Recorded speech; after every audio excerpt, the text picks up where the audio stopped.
قرآن کہتے ہیں لِيُذْهِبَ عَنْكُمُ الرِّجْسَ أَهْلَ الْبَيْتِ۔ رجس کا ایک معنی ہے ناپاکی، نجس، ناپاک شے کو رجس کہتے ہیں۔ آیت کا معنی کیا ہوا؟ انما یرید اللہ لیذھب عنکم الرجس۔ اللہ نے تو یہ ارادہ کیا ہے اے اہل بیت کہ تم سے ہر طرح کی ناپاکی کو دور کر دے، یعنی کبھی بھی کوئی نجاست اہل بیت تمہارے قریب نہیں آئے۔ سبحان اللہ۔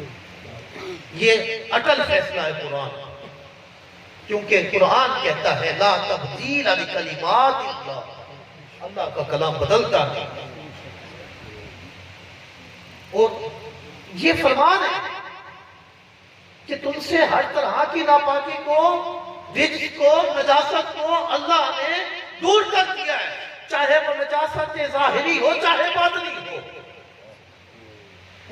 نجاست کی دو قسمیں ہیں، ایک ظاہری نجاست، ایک باطنی جو قلب کی نجاست ہوتی ہے۔ وہ قلب کی نجاست جو یزید پلید کے اندر بھری ہوئی تھی، وہ کیا بھری ہوئی تھی کہ وہ خبیث جو تھا وہ زنا عام کر رہا تھا، وہ کتوں کو لڑواتا تھا، وہ بندوں کے سروں پر تاج رکھا کرتا تھا سونے کے بنا بنا کر، اس کے مملکت کے اندر شراب عام ہو رہی تھی۔